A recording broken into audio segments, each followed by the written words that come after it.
The story of gold scammers in Nairobi. How these gentlemen scam their victims. On seeing how expensive lifestyles of gold scammers in Kenya, one wonders how they're able to scam millions without using rituals like Yahoo Boys. Well, the truth is that the game is visual. These gentlemen understand that the business of gold is not as casual as selling wigs.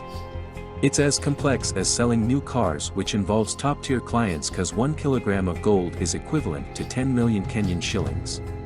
So for you to claim that you can sell someone over 10 kgs of gold, my guy, you need to look the part. They say seeing is believing, so there's no way you can sell gold dressed like Malamwa. In this game, suits do the talking. Since they boost your confidence and that of the victim in you, which is essential. My friend, only confidence can convince you to lie that you possess kgs of gold, whereas the only gold you have is golden fry cooking oil and a golden heart.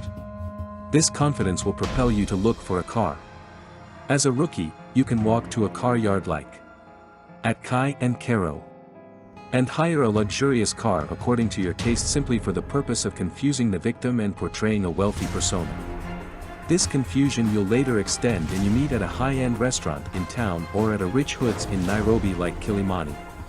It has to be somewhere posh, because there's no way a client will come to KO or Juja to buy gold. How now? Bodyguards will be the next thing you acquire, since a wealthy man and security stick together like butt cheeks. This will portray a sense of importance in the society, which will further boost the trust of the victim.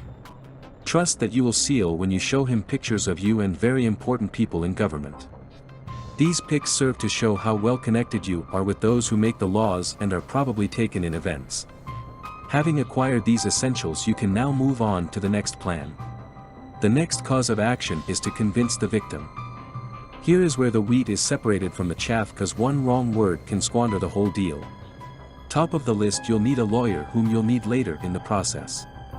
And knowledge of history that will help you convince the victim that since the fall of Mobutu Sese Seko, gold has been smuggled through UG and Kenya according to UN report, and that you have access to a mine in Congo which gives you gold. This claim will be supported by fake regional trade documents that you'll hand the victim, which include a MONUSCO letter allegedly provided by the UN allowing you to export the gold from Congo within a certain period too. As the client scrutinizes the fake letters, you shall alter his concentration by bombarding him with gold knowledge of how impure the gold coming from artisanal mines in Congo is, and thanks to your contacts you'll be able to refine it to achieve international standards of purity. The refinery will be done in an artisanal facility in Nairobi, which you'll invite the victim to come witness. The invitation to witness the refinery will excite the client, and it is then you shall hit him with the first bill. The bill of transporting the gold from DRC to Nairobi. To convince him to pay, you shall invoke the name of your lawyer who manages an escrow account that the victim will pay through, thinking the money is safe. But alas, the lawyer is on your side. Once he pays the money to the escrow account, it becomes your first paycheck, and it is then you will now use the political contacts to your advantage.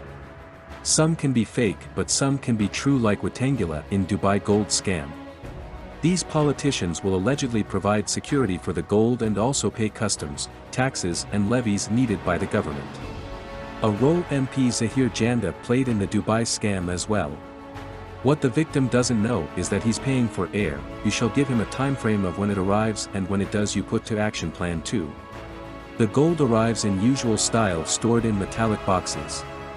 And it is then you shall invite the victim to witness its purity at a makeshift facility, where a section of the gold will be subjected to a fire assay, 1000 degrees Celsius heat mixed with flux reagent, to confirm its purity.